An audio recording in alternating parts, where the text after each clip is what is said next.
Whoa, here we are. Okay, awesome. Hello. So, welcome to Casual Support. We don't have any viewers yet. So, this is a recording, so we'll see. I'll probably put this somewhere. But I think we can get started nonetheless and just sort of keep it between us and then see what happens from there. So, this is Casual Support where we chat with different people on various subjects and aiming to help offer some casual support to anybody that jumps in through the chat or through audio in the future. So that's what we're doing here today. And our topic today is on finding the right job. Special emphasis on the right job, because I think that means a lot to a lot of different people. And my guest today is Remy Schor, who has nearly 20 years of experience in recruiting. So I'm sure you've seen a lot of different things, and we can probably tap into those stories and your experiences and also your expertise from that perspective of somebody that's like not only looking for talent, but also potentially help guiding people to the right places. And so, yeah, welcome. This is it. Thank you. Thanks, Michael. Yeah, it's great to be here. So let's just start with a little bit about you.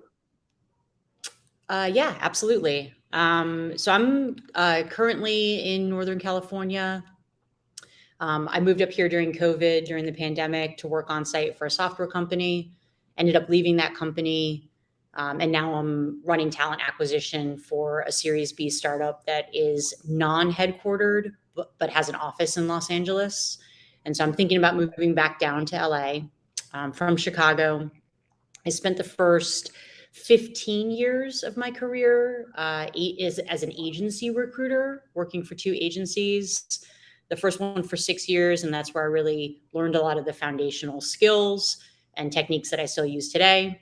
And then I moved over to another agency, and I was there for almost a decade, which was, in retrospect, maybe a bit too long. I've since moved into in-house talent acquisition and recruiting, and it suits me much better.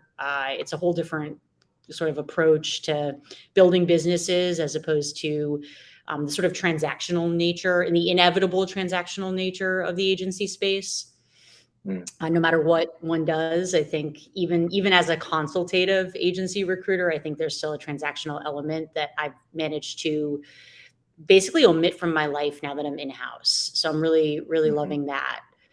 When I'm not recruiting, building teams, I'm a grad student in an org psych master's program at USC that just started. So that's really exciting. And spend time with my dog. I play pretty relatively competitive ultimate frisbee. I've sort of traveled all around the world playing frisbee. And then I do a bunch of other volunteering stuff. So that's pretty much what takes up my days and nights. That's awesome. And how did you why recruiting? How did you get into that space? It was an accident. I finished college in 2004 in Chicago and ended up, I'd been bartending and waiting tables and working retail for a few years through college, high school and college, and then ended up getting recruited through Monster by my first agency. And that was essentially a business training, almost like a managerial training program. The idea, I don't want to suggest that it was like a scheme, but the idea was that they'd hire a bunch of entry-level people. A few of us would rise up out of that sort of entry-level status, become managers. That happened for me. I moved from Chicago with that company to LA in 2007, ran a team for a number of years, focused on a couple of different types of recruiting. And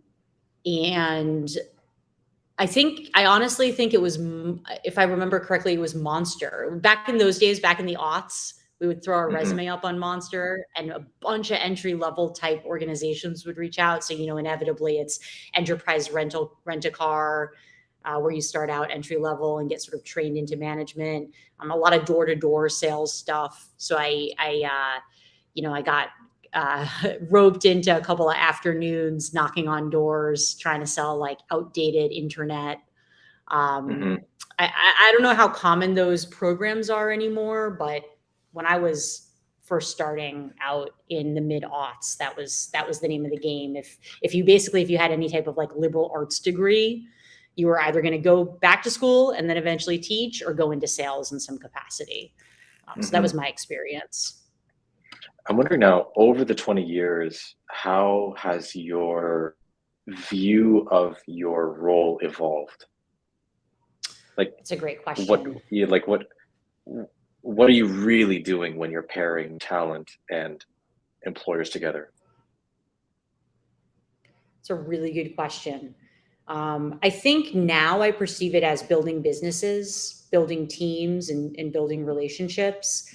I think when I was younger and less senior, less experienced, again, it was a lot more transactional. I think almost inevitably, coming up in the agency space. I mean, the secret, the dirty secret is you might get some type of base pay. It's typically not much, and it's often a draw. And so you're really not making real money unless your candidate gets selected, accepts, starts, and stays. Hmm. And so inevitably, somebody could leave on day 85 and you just don't get paid. Mm. And you don't have a ton of control over the way that they are onboarded, right, or retained. Even when you stay in touch, even when you have a terrific client, right, and most of my clients I was placing multiple people with. I had built relationships. There was repeat business, right, and fairly constant. I mean, often I was working to fill roles that reported to people I had placed. So the relationships were there, right? But at the end of the day, like, not being in the space and not having a hand in onboarding, in retention, there's a limit to how impactful I think an agency recruiter can be. And so now I really view my role as building teams. And because I'm building teams, I'm as a non-engineer, I'm building product, right? You can't Hmm. build product without people. So I Hmm. think that's been the shift in my perspective over Yeah. time.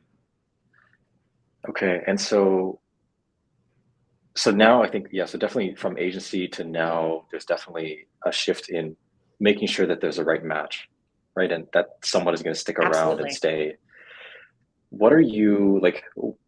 How do you how do you check for that? That okay, yes, you're Mhm. qualified, because the candidate's probably telling you or telling everyone, every employee that they talk to, I want to work for you, and you know, this Right. is so special to me, but it's like you're one in a million. So talk to me about like Yep. that process that Absolutely. you go through to determine whether or not that's like, is this someone going to stay for long term? Yeah. Well, the first thing I'll say about the recruiting process generally, and I think this is true across the board, it's broken, right? The system is broken.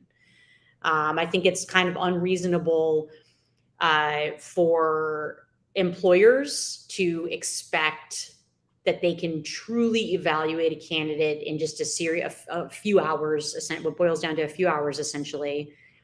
And for candidates, it's interesting. I believe, the number one way to get a job, once you've earned the interview, right, in whatever capacity Hmm. you've earned it, whether it's applying, been there's been outreach to you, uh, uh, agency recruiter, contact, friend, right? However you got your foot in the door. Once your foot is in the door and you're in that interview, the best way to get a job is to not need one, right? It's to have the Mm. confidence and perhaps the privilege of already being gainfully employed and really having Mm. nothing to lose, um, or having some type of safety net that protects you against absolutely needing the job you're interviewing for, because that creates an inevitable confidence that the interviewer, they can tell, right? And so I think in terms of fit, it's, if you have the confidence and you can remove the pressure as a candidate, it's easier for us as the employer to figure out if there's a match, right? Mm. A lot of times, companies, and certainly where I work, we do this, right? We're putting a high emphasis on being a cultural fit, which I think is a little bit of a dangerous concept. Like I want to be mindful of biases and, I'd love to hire people who think differently. So it's not about a perfect alignment in terms of approach or thought process. It's an alignment of values though, right? It's ensuring me as the interviewer that you as the candidate are as dedicated as you say you are, because everybody says they're fully dedicated, right? Ready to learn anything, creative problem solver, all of these like things that we self attribute in an interview, Mhm. whether we feel them or not. Mhm. As the interviewer, it's my job to figure out like, is that valid, or is the way you're representing yourself an accurate reflection of who you are? Mm.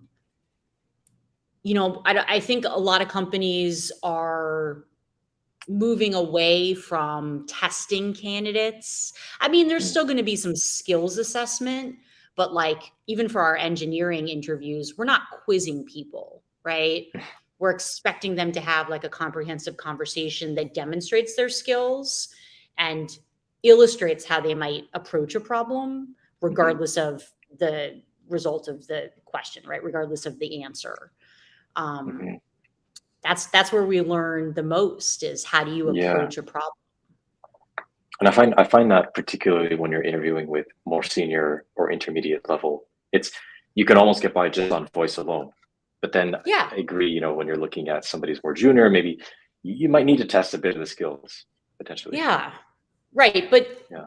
fortunately, the less senior someone is, hopefully the closer they are in time to Mm. where and when they learned the skills, and so perhaps that's a bit more present in their mind. So like I don't Mm. expect everybody to have a college degree, far from it.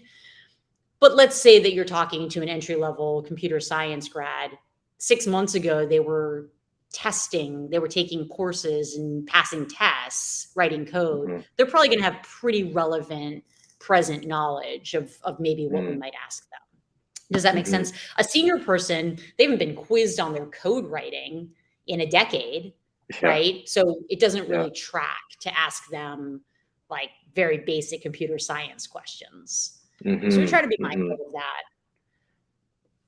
for I sure. wanna I wanna go back to this thing that you said around confidence.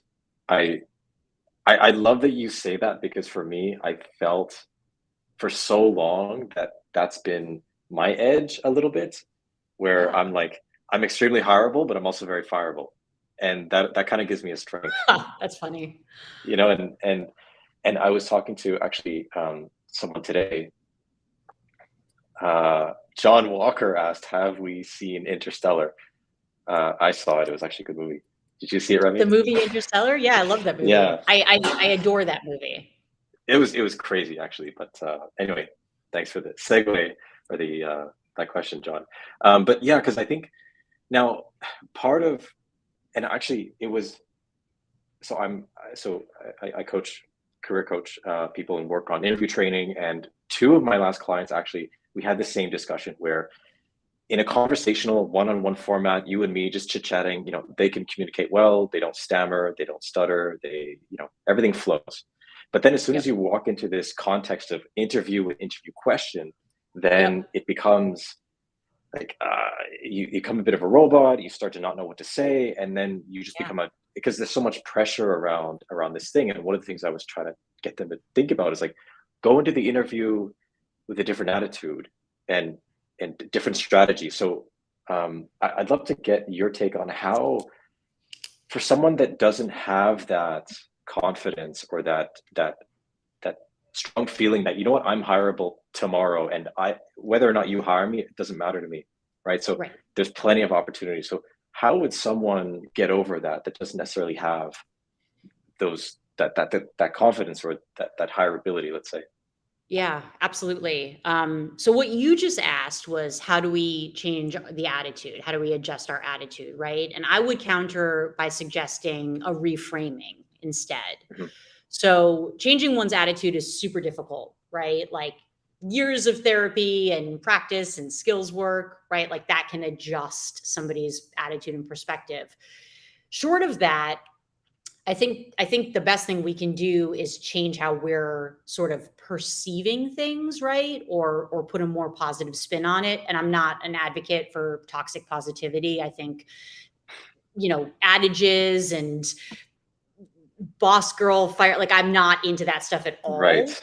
all. Having said that, I think there's some value in recognizing that we can reframe what's going on. So if I'm about to sit down with you and I've been out of work for 3 or 6 months and my confidence is at an all-time low, I'm about to interview, figuring out a series of questions that sort of put you in a position of some type of power, I think could be like a really good antidote to feeling like you're on the kind of losing end of the conversation or the lucky to be here end of the conversation, right? So there's a million great questions, but fundamentally, people kind of do like talking about themselves. So a really good way to even the playing field is to just ask the interviewer questions about themselves, right?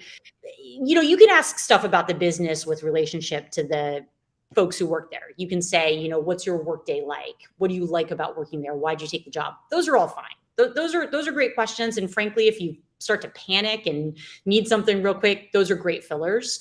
But more meaningful questions like, what's one thing that you have impacted positively since you've been there? And what's something that you're looking forward to working on in the next 3 months?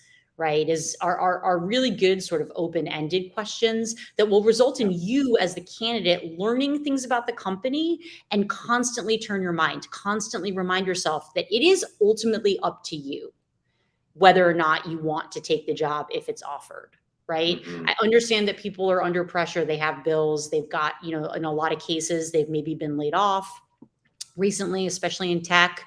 And I certainly understand that. Get yourself to that final final line. What do we call it? Get yourself to the finish line, right? And then you get to decide, is this the right place? So kind of keeping that in mind as far as like a reframing, like a position of power. It is hard, right? I'm not minimizing the challenge, but I think just constantly reminding yourself that it really is in your hands. It's ultimately up to you. I don't know if that totally answers your question, but I think Yeah, absolutely. I think yeah. you're spot on. At least that's how I see it, because I did a workshop on interview success with storytelling, and that was one of the first reframes that I brought to the table. Is like, an interview is a check and match. It's also kind of a simulation of how you fit together, and so you need to come to that interview with also your values and what sort of things do you need to check on, and those values and being aware of what these things are important to you lead to your questions that you brought up, right? Like, how's your company culture? Tell me about how you have grown through this company, because you've been here for 3 years, and because maybe you value growth. And so the way it's like, you are interviewing them as much as they are interviewing you. Yes. And that I think the reframe is when I started thinking like that, it just changed my world. And I started really looking at interviews differently, where like, also the fact that I sort of realized companies can't make money without talent. And so like, I make you money. And so I have some leverage here too. It's like, but that, I guess that comes also with some confidence in your abilities to execute too. So it's tough. It's a little tautological, right? Like we're basically saying get confident so you can have confidence, so you can be confident, right? It's a bit cyclical. Or circular, which, is unfortunately, that's the system that we're in, and I think in a lot of ways, the system's like super damaging. And, of course you're extremely hireable, right? I like the addendum that you're also extremely fireable. I don't know that I would agree, but I understand what you mean. Your confidence, gets you into places, but it could also kick you out of them. Right. That's a privilege, that's a privilege. And so I acknowledge that, not everybody's coming from not everybody's starting at the same starting point. And it is, it's challenging, and it's broken, and Some of the modern tools, like LinkedIn, for example, which I credit with having made my career both on the sales side and on the recruiting side, it's standardizing certain things that are a disadvantage to some people, right? It's now standard and expected to have a photo up there, right? So Mm, people are already going to inevitably, right? The whole point of unconscious bias is that it's unconscious. So while we yeah. can attempt to account for it, right, there's still going to be judgments made and expectations, right? If you don't have a photo, what does that mean? So I think it's really tricky. And that's, again, I don't know that I'd said this yet or that we had come up with this yet, but the best way to get your foot in the door is through somebody that you know, whether it's a friend, a former colleague, right? A former cohort, student, peer, friend Hmm. of a friend, right? Acquaintances are big. If you're drinking coffee with a friend and they mention they know somebody who works at company X, ask to be connected. Hmm. Hmm. That takes confidence Yeah. too, though, right? So it goes back to that piece Yeah. of believing that you belong, basically. Yeah.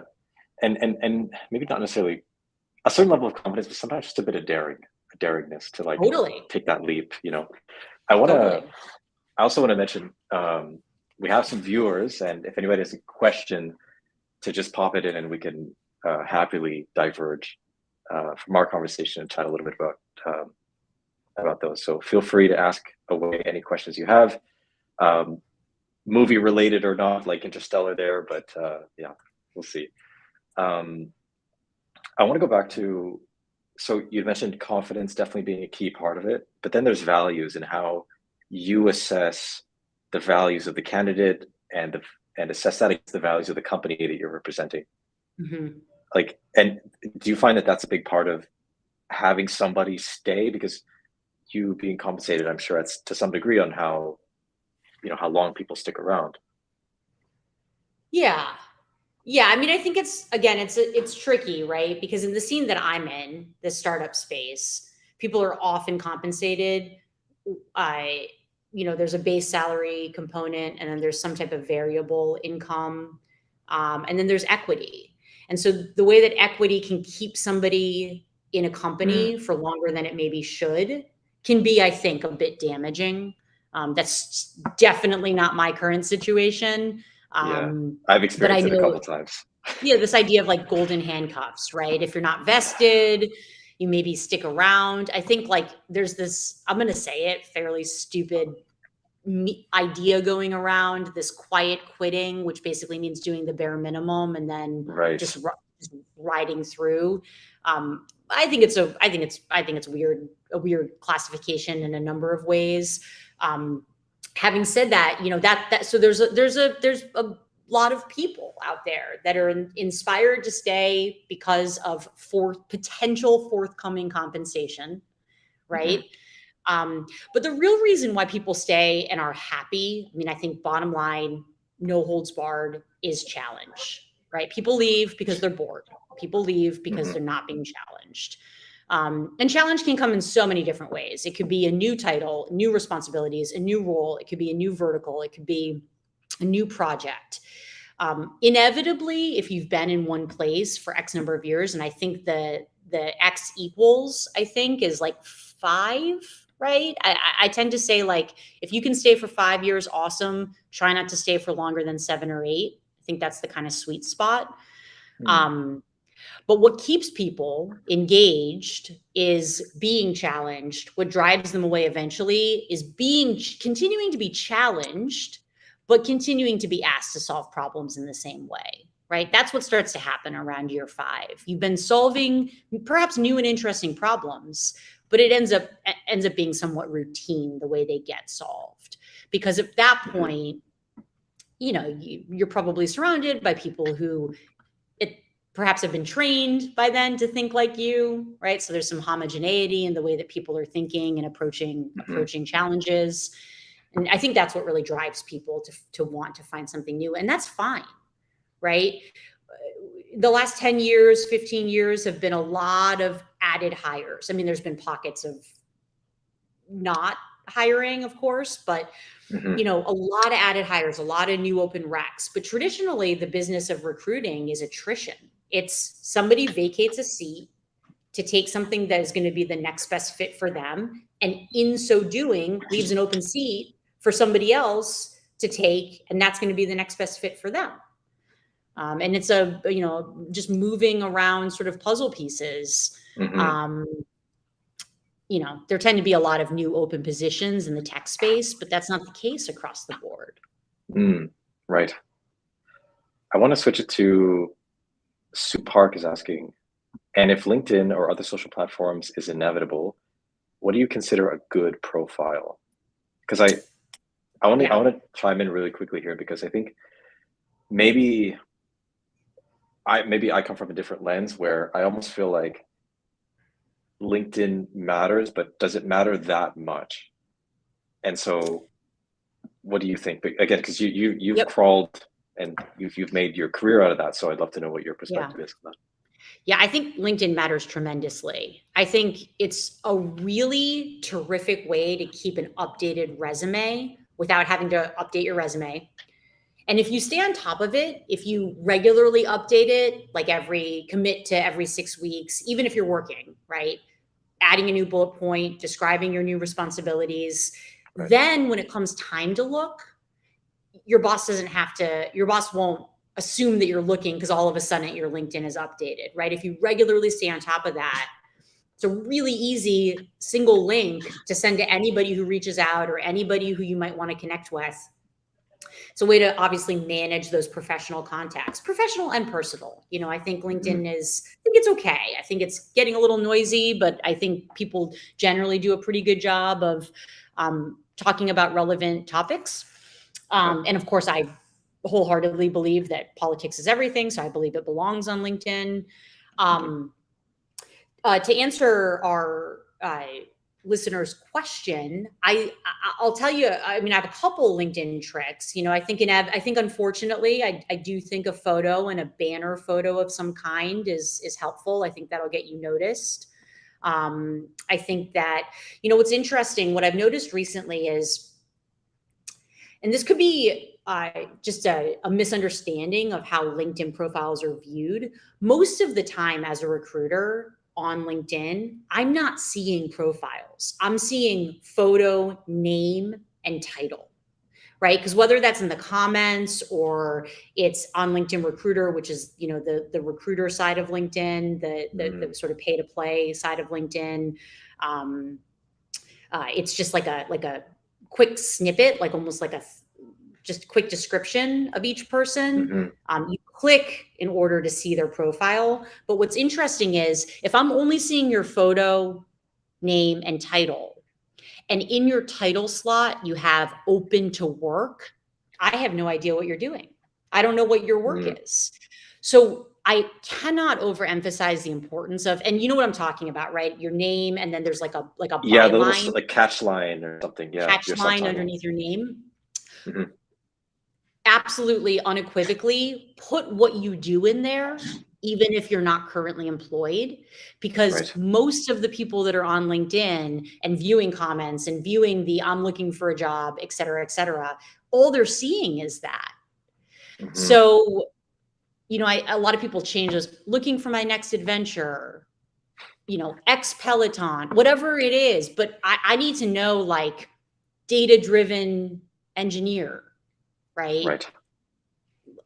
You know, ABM marketing manager, Hmm.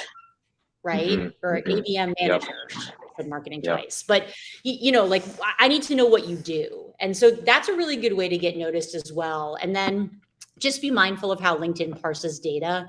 I think there's value. So let's say that I've worked for the same company for 5 years and halfway through I was promoted to a different role. If I treat Hmm. those as two different companies or two different positions on LinkedIn, then LinkedIn is not going to reflect that I was at that company for 5 years. It's going to reflect that I've been at my current company for 2.5 years and I was at my previous company for 2.5 years. So try and come up with ways to couch each role both to Hmm. demonstrate career growth, right, on your LinkedIn profile, but then also so that the Yeah. aggregate number of years in any one company is reflected accurately. Because that's the kind of thing people notice. We want some tenure, right? We want to see if somebody's progressed within an organization and has been there Right. for an overall 5 or 6 years, right? So Yeah. those are tricks. And then I say too, like, always include personal interests. The number of, competitive or semi-serious frisbee players that are in engineering, in tech, on LinkedIn, there's thousands of us, right? Yeah. I've built business based on relationships with frisbee players. I've made friends and connections and been given job offers Mm. because after connecting, we realized we had frisbee in common. But you don't know Hmm. that unless both your profiles say that, right? Hmm. So Hmm. add your personal interests, add your volunteer responsibilities and interests. Right. That also Be a makes it a lot person. easier. Yeah, and because I always tell people like the easiest way to get jobs is precisely like, as you're saying, through Yeah. connections, and even if they're Yep. strangers, like reaching out Yeah. to people that work at the company. But I love it's so much easier to make that cold introduction or that cold connection Yeah. when you have a note saying, "Hey, like I also grew up in Yep. here," or Exactly. I was at the same conference," and or "I loved Stranger Things. I can't believe blah blah blah happened. I don't actually Exactly. watch it, but it's like and I'd love like, and I'm struggling with this. I'm Yep. looking for some guidance, and if you have some time, I'd love to grab a coffee and pick your brain. So I, I love that. I love that. Yeah, and the trick, I mean, this is what I always advise people who are looking for jobs and maybe even the ones that are especially having a difficult time finding one. If you do a bunch of outbound applications, if you just apply using LinkedIn or Indeed or Monster to 10 jobs a day for, 20 days, you might hear back from a few of them. You're probably mostly not going to hear back because it's hard to get noticed. And every Hmm. single company is using some type of ATS to manage their applicants, right? Large, What is small, ATS? like an applicant tracking system, like Okay. a greenhouse, uh, lever. There's a bunch. I Hmm. mean, greenhouse is the sort of industry giant. It's okay. I'll make a comment about that in a moment. But my advice and what's worked for me historically, and what I always suggest is apply, but more importantly, use LinkedIn to find out who you think the role is going to report to and then message them. Message them through LinkedIn or figure out their email address, right? Most of Hmm. that stuff is available online, and most companies that have an email address that follows a certain format, that format will be true for everyone. So it could be Hmm. first initial last name at company.com, right? Yeah. If that's true once, it's probably true across the board. So figure that out Hmm. and send notes that basically say, listen, I don't know what you're hiring for, or I do because I've looked at your career page. I'm not Right. sure that I'm 100% a fit for this role, but here's why I'm interested and why I would Hmm. love to chat, right? You're Yeah. going to get a response even if it's not in your favor. If you do that enough times, you're going to find a new job, right? Hmm. And And I'll make a quick point, just if I may, about sure. ATS systems, about applicant tracking systems. That was a bit redundant. Most parse resumes in like a pretty specific way. So I advise refraining from fancy formatting on resumes, because if you're uploading your resume into a system, and basically anytime you're applying for a job, you are uploading your resume into a system. Um, those systems are built to figure out what your first name is and last name and pull your phone number and Mm. parse all the data. And so if you have really fancy formatting, if you have columns, or I don't really know how it works, but frequently in lieu of a Mm. person's first name is the name of their street, or in lieu of the company they work at is their first name, right? So that stuff Yeah. gets jumbled, and the fancier your resume is, the more it gets jumbled. So keep it simple. Okay. That's awesome because I think I've never experienced because when I was at a company, we had a more like I was looking for designers in particular. I was hiring Mhm. for designers, and I hated looking through resumes, and I just wanted their goddamn LinkedIn. Like, Sure. do you like? is that normal, or like is there a utility in the resume really? Yeah, it doesn't matter to me. I mean, I like resumes because they don't require a photo. In fact, really shouldn't have a photo. Right. And so I prefer that. I think it minimizes bias Right. across the board, which we all have. That's a good point. Um, I also like simple resumes. All I really want to know is where you are, what you're doing approximately, and how long you've been there. That's what I care Hmm. about in the first 10 seconds of looking at a resume or a profile, right? Hmm. And so I like a resume, but I also admire the fact that when I was interviewing for my current job, I wasn't on the market, and I was never asked for my resume. I think that's pretty cool too. Yeah, yeah, that makes sense. I want to ask you about, so like, now when you see candidates that have a lot of sparse, like I call it sparseness, but like maybe a year here, 6 months here, year and a Right. half, or Lack maybe of two tenure. years, like, yeah. So that there's a bit of a risk there, obviously, but sometimes, like, because I have that personal experience where my first like 5 jobs were like 8 months, 6 months, 6 months, a year, Yep. but then I got into like a 3 year. So I'm just wondering what your perspective is from the recruiter, because sometimes people worry about this, but Yeah. sometimes I guess for me, my experience has been sometimes it's just a bad match, and I'm still kind of learning, but I'm still like super well qualified for my job. But so what's your take on that? Yeah, I think it's tricky, right? I think there can be runs of bad luck. I've definitely spoken to candidates who have been laid off like 3 times in a row, right? And that's a really crummy position to be in.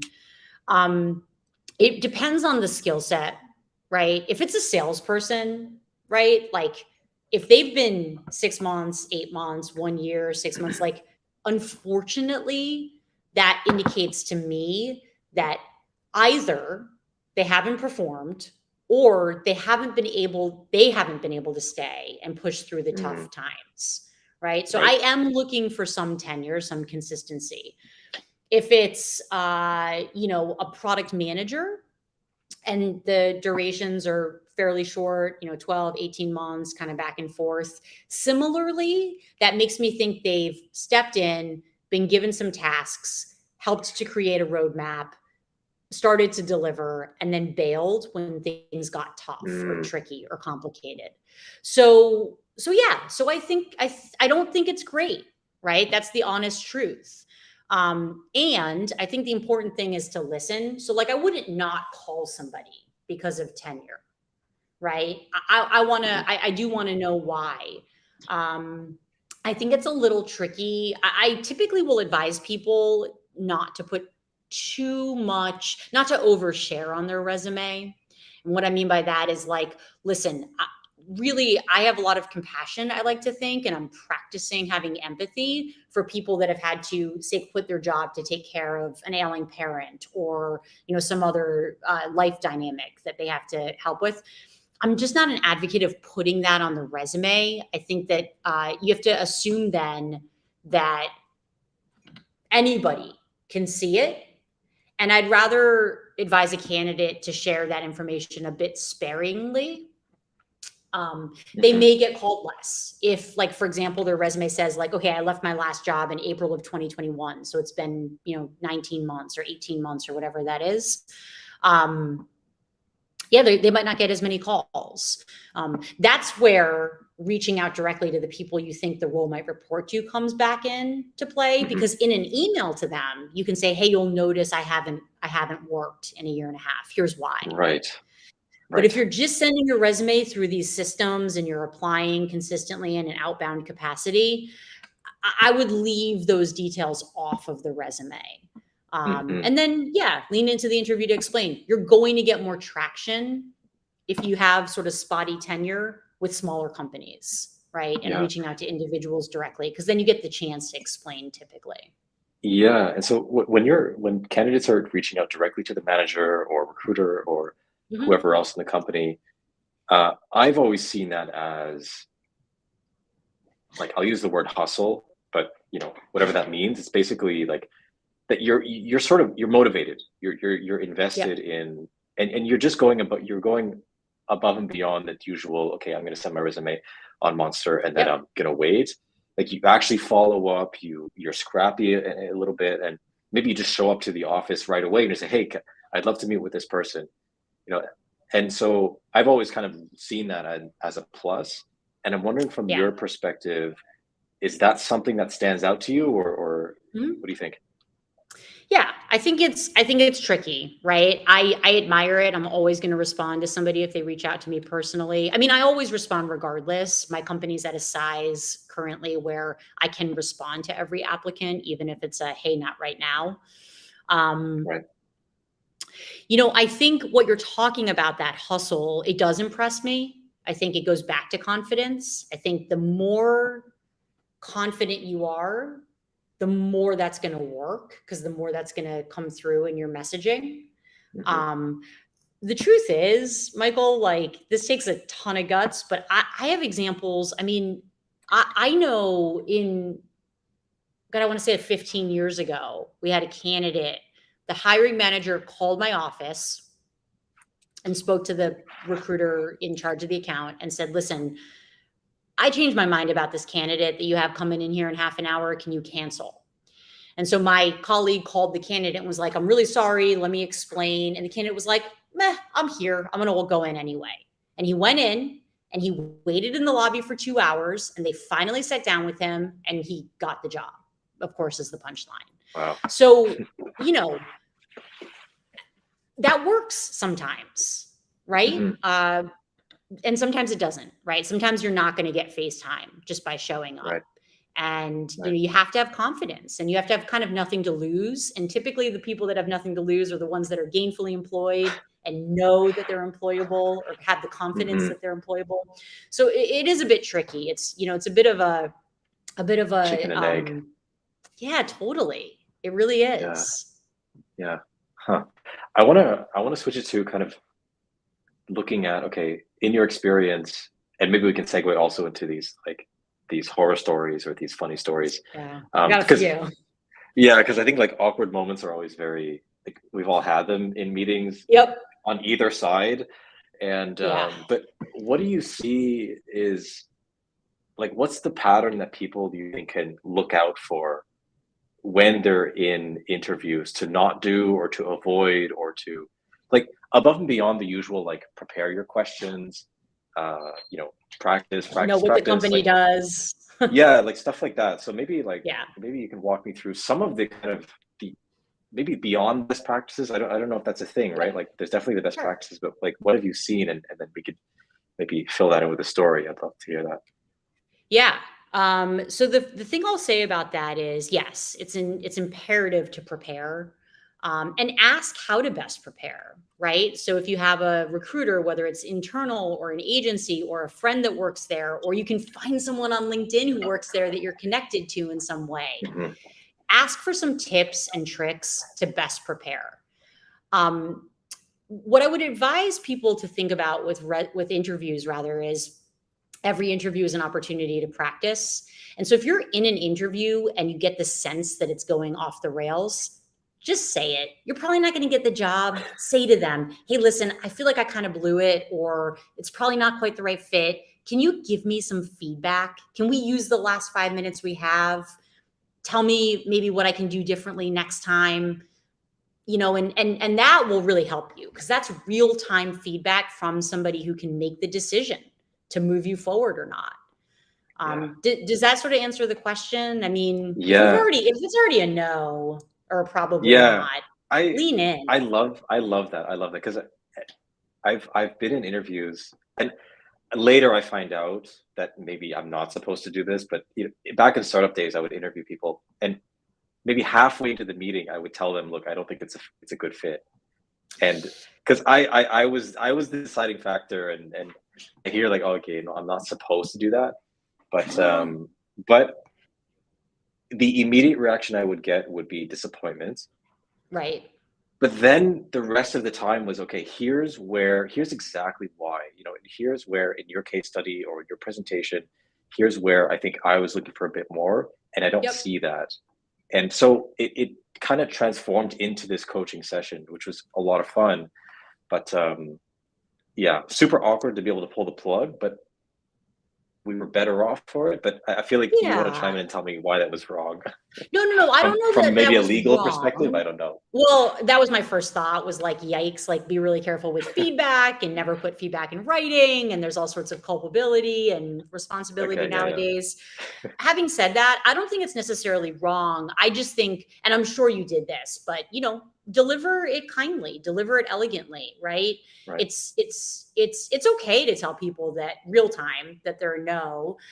I don't know. I don't know that I would do it like halfway through a conversation. I think if I'm ever saying it, and again, I'm the front line, right? I'm the first person Right. 99% of our candidates speak to. If I'm ever saying, hey, this probably isn't the right fit, it's mutual. And they know that by then as well. Like there's Mm, some understanding, hey, this is probably not the right timing or the right role or the whatever. But no, I mean, I think your point about transitioning into like a coaching session is great. I think it sounds like you helped them kind of make lemonade out of lemons, sort of. And perhaps, and yeah. ultimately, that's what I'm talking about is being willing to be transparent and candid to help him, to help them, right? To help Hmm. them real time. Um, Hmm.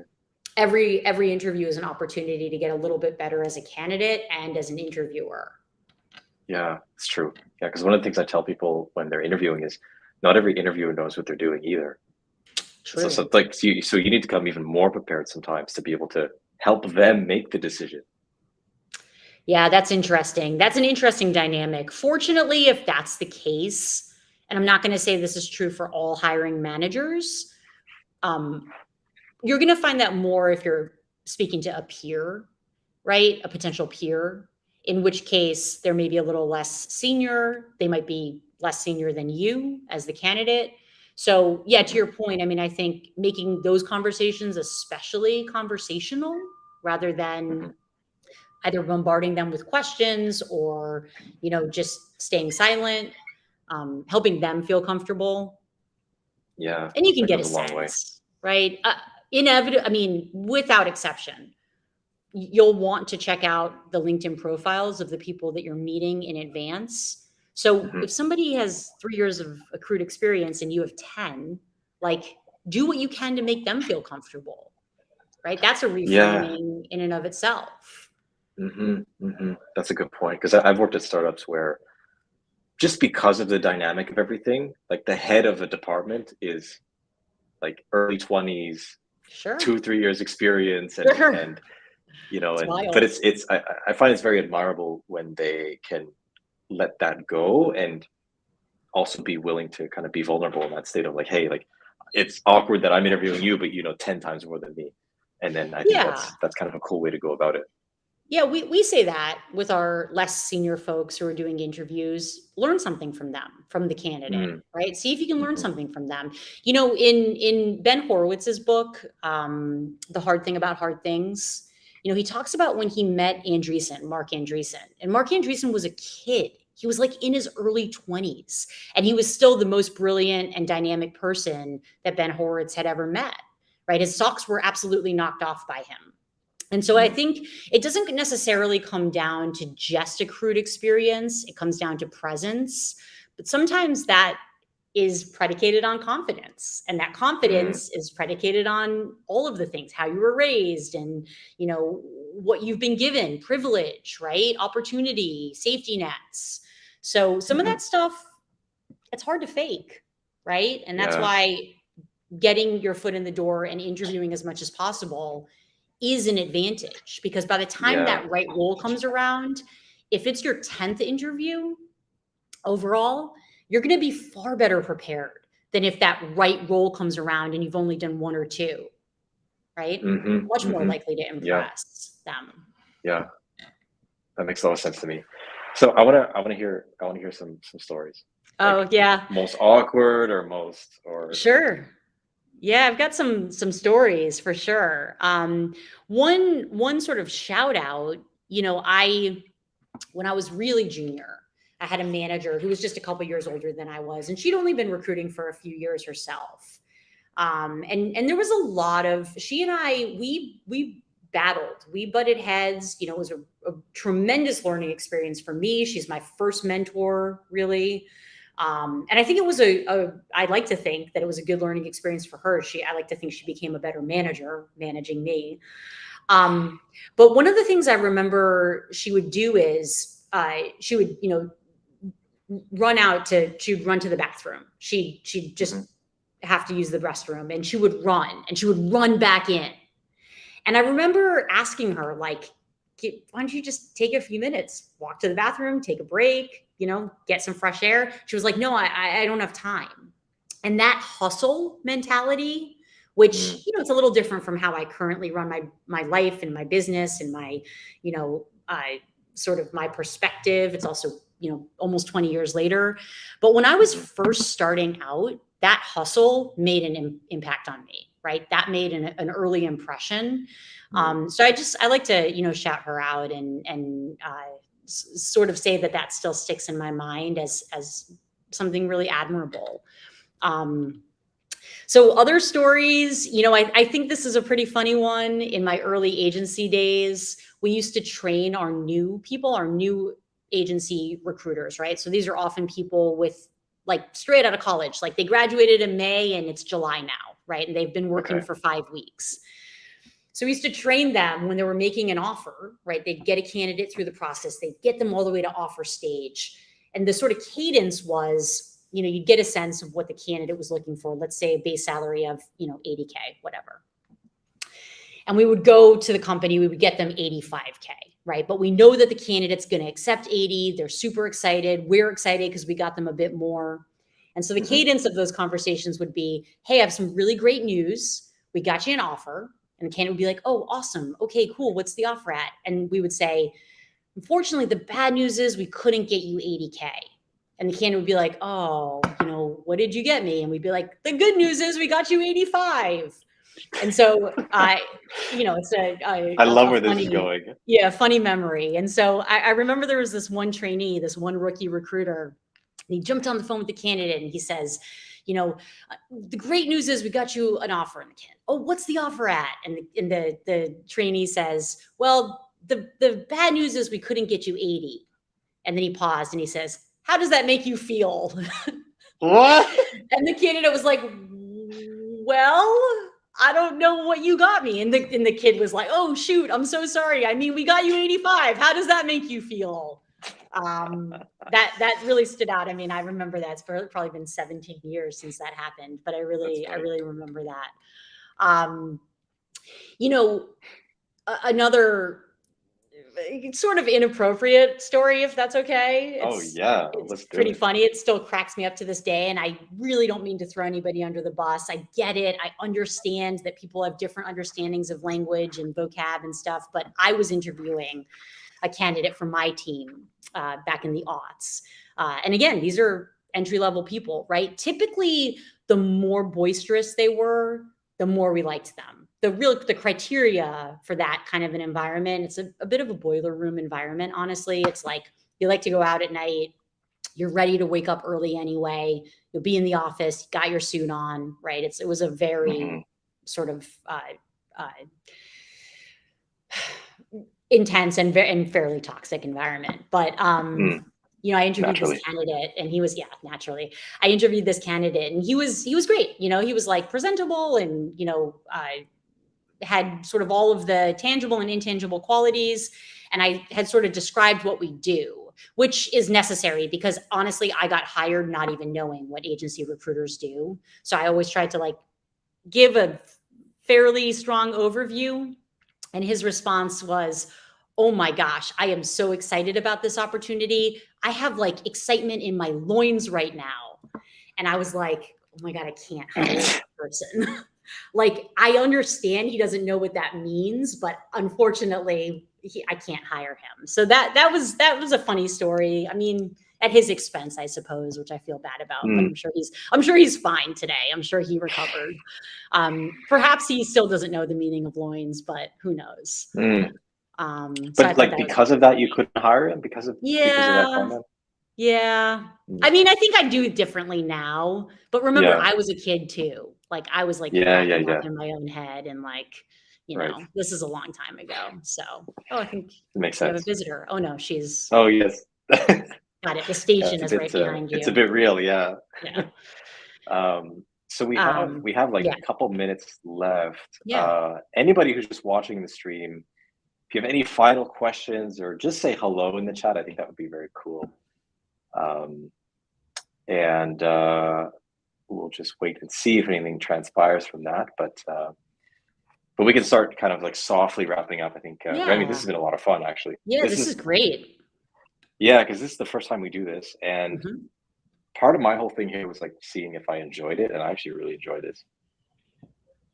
We've had a conversation here and there a little bit, but now we got a little bit deeper on I think some of the at least things that I've been kind of kicking around my head more now that I'm talking to more professionals trying to find work, prep their Mhm. interviews, and I'm seeing all these patterns, and you've given me a lot of perspective, especially from how ATS systems process resumes, and I didn't Mhm. know that was a thing. And you're right, like the subtitle is the biggest piece in LinkedIn. Yep. And so I think those two things I think are very, yeah, very pertinent. Yeah, Yeah. and just to recap too, I mean, reach out to people, right? You can apply to 50 jobs through these systems, through LinkedIn, through Indeed, and you'll get some responses. Hmm. But nowhere near the number of the high rate of hit that you'll get if you're emailing people directly. I mean, Hmm. it's a lot of rejection. Interviewing is a lot of rejection, right? I certainly Hmm. haven't received offers from every company I've ever interviewed with. But if you can establish a relationship nonetheless, I currently have a couple of people that I'm in touch with who declined to hire me. Right.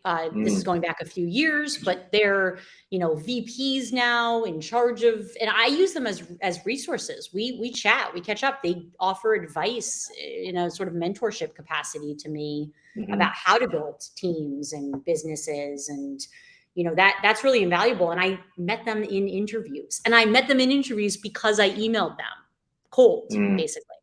Hmm.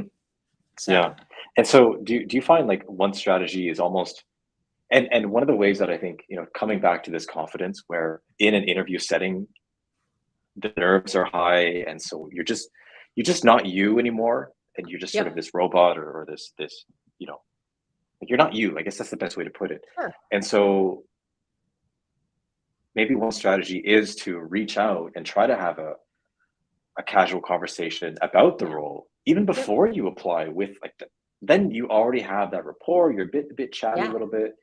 That would be probably a very good way to ease into it. Yeah, totally. I mean, some of my most successful like interview type conversations have been because I reached out to somebody who wasn't the right person and I didn't think they were the right person and got them to introduce me to the right person. So that's super valuable because it's like, look, like if the right person is someone who reports to me and a candidate reaches out to me and says, "Hey, can you send me to that right person?" and I do, that person who reports to me is definitely going to pay attention to the candidate that came Mm, through me, mhm. right? So reaching out high and getting referred down sort of is a really good approach. I see there's a question, what have all these Yeah. interviews taught you about interactions and relationships?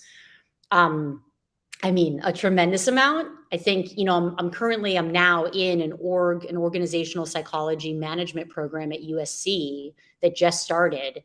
And I think what I'm there to learn is how to make sense of all of the information that I've gathered in these interactions, in these relationships. But at the end of the day, it's really about connections. It's not necessarily about networking, although that's important. It's about leveraging the people you already know, right? Listening when they give you cues or clues about who they know. If I desperately want to work for Google, I mean, I know people who work for Google, but a lot of the people I know people who work for Google, and they may know the writer person, right? It may not be Mm, the person I know. It may be that person's boss or, a friend's cousin. I mean, I don't know, but leverage the people you already know. Don't feel like networking has to be this whole new skill you take on. mm, mhm. Good Yeah, I think question. that's the biggest piece is like it is really about the connections you make. Yeah. You know, on a personal level. I think that's Yeah. that goes really far, you know. So, Yep. okay. Yeah. Absolutely. So, Remy, this has been super fun. I know Yeah. you This probably is have great. a busy job to get to. No, I really So, appreciate this. Appreciate the questions.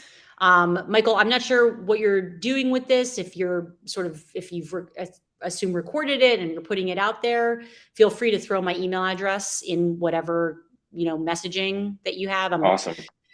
always happy to help people. We can do spot checks. We can have a quick chat. I know, Michael, that's the business you're in, is really helping people as Mhm. well. So again, Yeah, that's happy to help. yeah, I love that. And is there anything else you would like to plug actually before we jump off? Well, I am an at-large board member for a sort of gender diverse semi-professional ultimate frisbee league called the WUL, the Western Ultimate League. And if you're interested in a really fast driving sport that is super watchable and our videos are amazing, check us out on YouTube. I always want to plug that. It's amazing. And then, yeah, I mean, I think, there's tons of content out there.